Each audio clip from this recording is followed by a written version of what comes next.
दुनिया के सबसे शक्तिशाली देश अमेरिका के शहर कैलिफोर्निया में लगी आग ने यह साबित कर दिया कि ताकत और पैसा सब कुछ नहीं होता। ताकत और पैसे से हम सब कुछ नहीं कर सकते।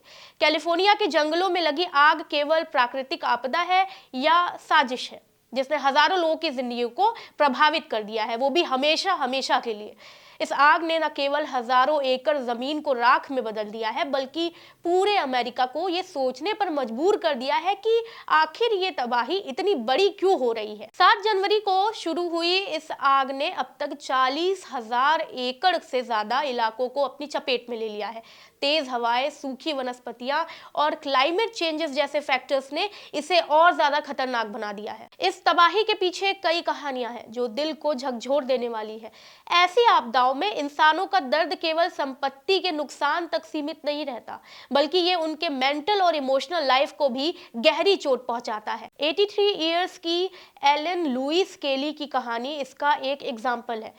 सुनिए, उन्होंने अपने परिवार को बचाने के लिए उन्हें घर से सुरक्षित बाहर भेज दिया, लेकिन खुद रही ये सोचकर कि शायद वो घर में सेफ रहेंगी। उनका ये सोचना गलत साबित हुआ और उन्होंने अपनी जान गंवा दी। ऐसी ही घटनाएं हमें बताती हैं कि आपदाएं कितनी अनएक्सपेक्टेड हो सकती हैं। लेकिन ये आग सिर्फ पेड़ पौधों या घरों को जलाने तक सीमित नहीं है, बल्कि ये एक सामाजिक ट्रेजेडी बन चुकी है। हजारों लोग बेघर हो गए हैं। जो लोग इन इलाकों में दशकों से रह रहे थे, वो अब अपने ही घर की राख को देख रहे हैं।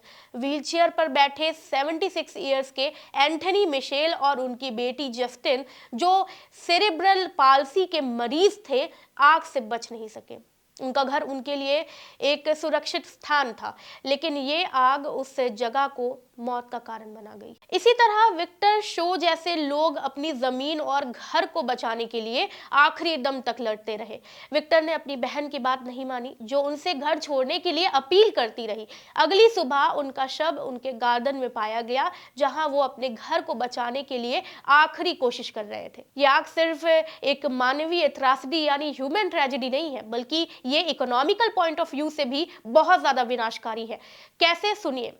150 अरब डॉलर का नुकसान, 40,000 एकड़ से ज्यादा जमीन और 12,000 इमारतों का नष्ट होना इस बात को स्पष्ट करता है कि ये आग कैलिफोर्निया के लिए एक बड़ी चुनौती बन गई है। इन नुकसान के आंकड़ों के पीछे उन लोगों की कहानियां हैं जो अपना सब कुछ खो चुके हैं। उनके घर, उनकी यादें और उनकी संपत्ति सब कुछ राख बन चुकी है। वहीं हमारे एनवायरनमेंट के लिए भी ये आग एक बड़ी चेतावनी है। जिस तरह से आग ने धुएं और प्रदूषण को बढ़ाया है, वो न केवल लोकल एटमॉस्फेयर को बल्कि वैश्विक पर्यावरण यानी ग्लोबल एनवायरनमेंट को भी नुकसान पहुंचा रही है।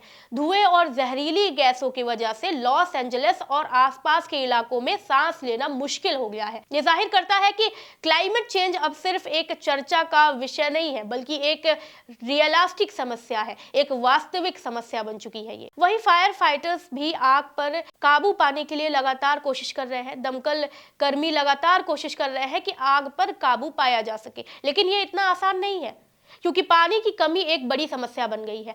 कैलिफोर्निया के कई जलाशय सूखे पड़े हैं, जिसकी वजह से दमकल गाड़ियों को पानी की कमी का सामना करना पड़ रहा है। तेज सेंटा एना हवाएं आग को और भी ज्यादा तेजी से फैलाने में मदद कर रही हैं। ये हवाएं न केवल आग की तीव्रता को बढ़ाती हैं, बल्कि दमकल कर्मियों की मेहनत को भी विफल कर देती हैं। इसके अलावा फायर फाइटर्स को लगातार 15 से 20 घंटे तक काम करना पड़ रहा है। उनकी थकान और उनके इक्विपमेंट्स की सीमाएं भी आग पर काबू पाने की कोशिश को धीमा कर रही है। ऐसे में यह सवाल उठता है कि क्या हम ऐसी आपदाओं से निपटने के लिए पूरी तरह से तैयार हैं? लेकिन आग लगने के कारण क्या हो सकते हैं? लोकल एडमिनिस्ट्रेशन अब भी यही पता लगाने की कोशिश कर रही है कि इस आग के पीछे क्या कारण हो सकता है। हालांकि अभी तक कोई ठोस सबूत नहीं मिला है, लेकिन विशेषज्ञ मानते हैं कि जलवायु परिवर्तन और लंबे समय से सूखे पड़े वनस्पति ने इस आपदा को बढ़ावा दिया है। तेज हवाएं और सूखी वनस्पतियां इस आग के लिए ईंधन का काम कर रही है।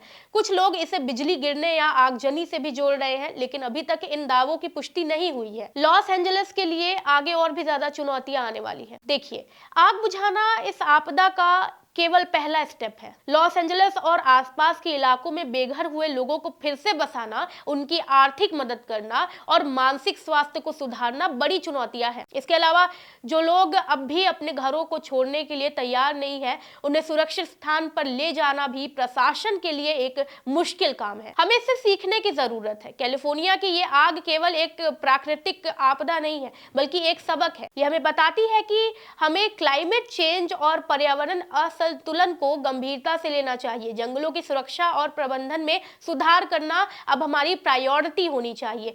साथ ही हमें ऐसी आपदाओं से निपटने के लिए तकनीकी और मानव संसाधनों को बेहतर बनाना होगा। ये आग हमें ये भी सिखाती है कि इंसानों और प्रकृति के बीच संतुलन बनाना बहुत जरूरी है। अगर हम कुदरत के साथ खिलवाड़ करते रहेंगे तो आने वाले पीढ़ियों को इससे भी ज्यादा बड़ी ट्रेजेडी या आपदा का सामना करना पड़ेगा। ये आग सिर्फ राख नहीं है, बल्कि एक चेतावनी है। अगर हम अब नहीं जागे तो प्रकृति हमें जागने का मौका नहीं देगी। ये वीडियो आपको कैसी लगी हमें कमेंट करके जरूर बताइएगा और अपनी प्रतिक्रिया जरूर दे। कैलिफोर्निया के इस ट्रेजेडी है उसको लेकर आप क्या सोचते हैं, अपनी प्रतिक्रिया हमें जरूर बताएं और चैनल को सब्सक्राइब करें। मैं हूं कृति मिश्रा। धन्यवाद।